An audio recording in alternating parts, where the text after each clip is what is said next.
aksi. Nah, di sini siswa didampingi oleh guru membagi kegiatan proyek sesuai dengan perannya. Guru bersama siswa melaksanakan pembimbingan dan pendampingan untuk melaksanakan senam kesegaran jasmani ataupun membuat kreasi gerak tari angguk menjadi rangkaian gerak senam kreasi. Beberapa minggu tadi akan menjadi sebuah karya siswa yang nantinya akan ditampilkan. Nanti penampilan kalian itu akan dilombakan. Jadi mungkin kelas ini akan dibagi menjadi beberapa kelompok, dan yang berminat ke SKJ angguk siapa, yang berminat ke senam kreasi siapa, itu dikelompok-kelompokkan dan ditampilkan semua ketika ada waktu unjuk karya tadi. Kemudian alur umpan balik. Nah, ini alur umpan balik ini guru memfasilitasi ruang untuk saling memberi umpan balik. Jadi ada waktu tertentu sehingga siswa dan guru itu bisa saling memberikan masukan.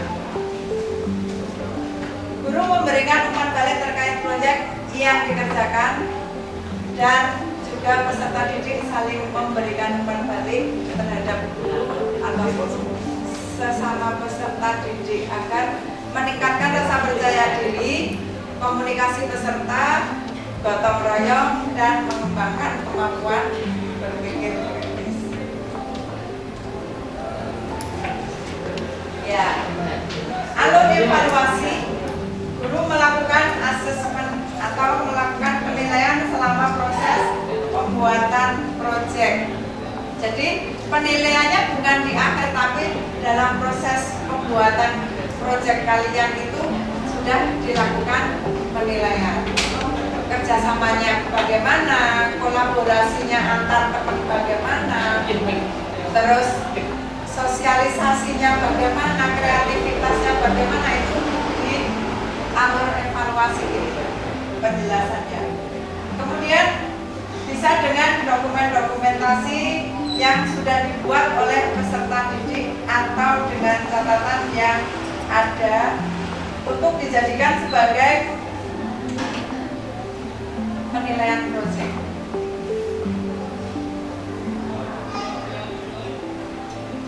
Nah, sekarang dari berbagai hal tadi di sekolah kita itu ternyata harus ada yang harus berperan, ya. Nah, di sini kami mengelompokkan, ada kepala sekolah, kemudian ada guru mapel, ada komite belajar sekolah. Nah, ini kepala sekolah tugasnya sebagai penanggung jawab. Kemudian guru mapel itu sebagai fasilitator dan juga sebagai pendamping, atau bisa tambah lagi sebagai motivator. Ya, sebagai motivator. Tujuannya apa? Memotivasi biar anak-anak bisa segera melaksanakan, dan kalau ada yang lemes, ada yang malas, itu bisa dimotivasi. Kemudian ada komite belajar sekolah atau kombel sekolah. Kombelnya Semada, High-Tech Teacher Semada. Ini sebagai pengelola proyek. Aset atau kekuatan sekolah yang diperlukan dalam hal ini untuk melaksanakan proyek pembelajaran gerak, kita memerlukan aset dari sekolah kita. Asetnya yang ada apa saja?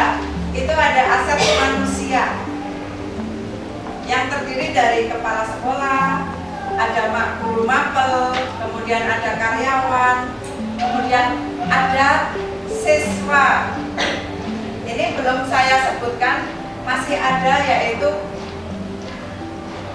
orang tua siswa. Kemudian ada aset fisik. Yang berupa fisik itu adalah gedung sekolah, ada joglo, ada halaman, ada macam-macam, tapi yang kita butuhkan hanya itu. Kalau sekolah kita banyak sekali aset fisiknya, ya, sampai ada yang baru itu adalah yang baru diresmikan itu masjid, itu termasuk aset juga, aset fisik. Kemudian laboratorium, ruang kelas dan lain-lain itu ini. Jadi yang kita butuhkan adalah itu semua. Kemudian aset finansial. Nah, di sini berkaitan dengan proyek pembelajaran gerak P5 ini, kita membutuhkan pendanaan. Ya, sudah otomatis setiap kegiatan siswa pasti ada membutuhkan dana. Sehingga dana yang kita anggarkan itu kita mintakan dari dana komite. Kemudian aset sosial di sini di sekolah kita adalah masyarakat di lingkungan sekolah. Jadi orang-orang yang tinggal di sekitar sekolah kita itu adalah masyarakat, termasuk Koramil, Polsek, kecamatan, pertemuan, kemudian masyarakat yang tinggal di sekitar sekolah itu adalah aset sosial sekolah. Kita butuh itu semua. Nah, terakhir adalah terima kasih karena sudah selesai.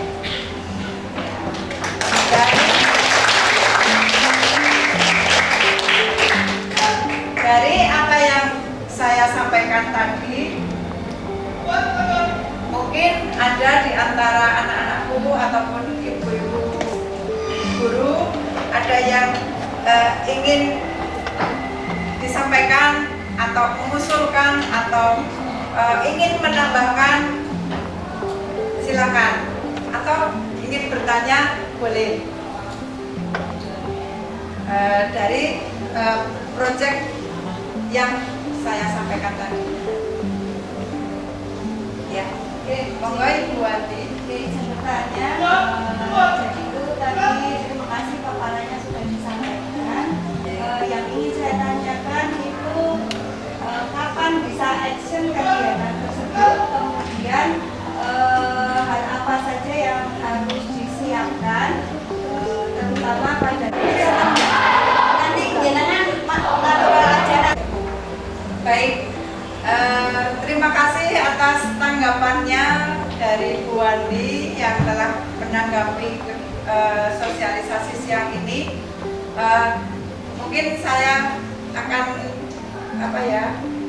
memberikan informasi perencanaan yang saya sampaikan ini, bahwa kami merencanakannya kegiatan ini adalah 2 bulan. Jadi kita bisa mulai bulan kemarin saya rencanakan itu bulan Oktober. Nah, bulan Oktober, November, sehingga akhir bulan November itu sudah melaksanakan penilaian yang tadi, atau bisa dilaksanakan ketika awal bulan dan nanti di akhir bulan sudah harus selesai. Nah, untuk pelaksanaan kegiatan agar tidak mengganggu kegiatan pembelajaran, kita kerjasama dengan kurikulum, karena kurikulum juga merencanakan proyek P5 ya Ibu ya. Kemudian kita bekerja sama dan berkolaborasi dengan program kegiatan P5 yang dilaksanakan di sekolah, dan ini salah satunya. Jadi mungkin sekolah memiliki beberapa proyek dalam 1 tahun, sehingga kita nyepil 1. Demikian Ibu Wandi. Dan kita akan kerjasama dengan Wakakurikulum untuk mengatur segala kegiatannya. Kemudian tadi satu lagi apa ya Bu Wandi? Apa saja yang harus dipersiapkan melaksanakan kegiatan ini mungkin tidak terlalu rumit juga, karena jika kita persiapkan dengan baik dan lebih awal, maka kegiatan ini akan terlaksana dengan baik, karena koordinasi guru mapel, kemudian kolaborasi dengan pihak terkait itu nantinya kalau bisa dilaksanakan dengan baik, maka kegiatan akan sesuai dengan jadwal atau timeline yang sudah direncanakan. Seperti itu, Ibu Tri. Terima kasih. Ya. Mungkin ada ibu guru yang lain atau ibu wali murid, mungkin ada yang mau menanyakan tentang kegiatan ini. Butuh nanti khawatir kalau suruh bayar lagi siswanya, putranya, atau bagaimana? Ada yang mau menanyakan? Oh ya, enggak Bu Sisil, ya. Ya.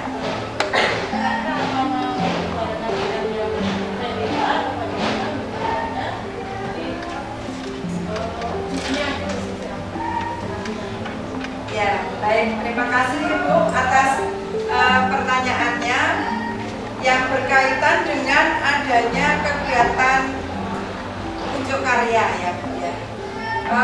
Untuk kegiatan unjuk karya kegiatan P5 itu adalah kayak panen karya.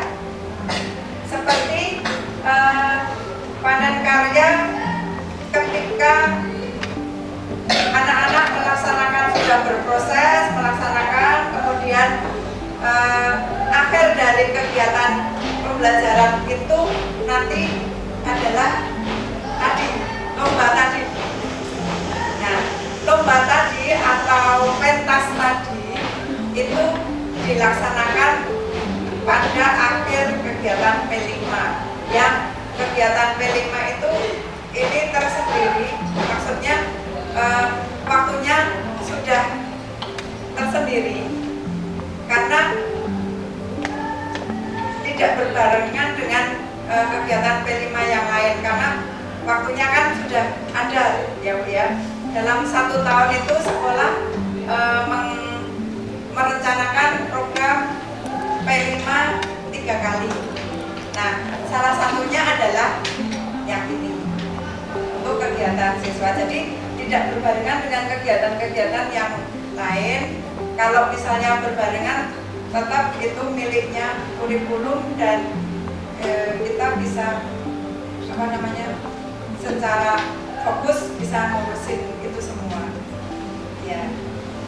Jadi proyek P5 yang ini yang pembelajaran gerak, kemudian berikutnya ada proyek lagi tentang apa dengan tema apa, kemudian berikutnya ada lagi yang tema yang lain. Mungkin seperti itu, jadi tidak akan berbenturan dengan kegiatan proyek, karena ini yang melaksanakan juga mobile, ya Bu ya.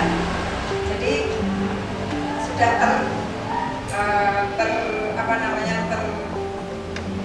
manajemen dengan baik. Demikian Ibu. Baik, ada anak-anakku yang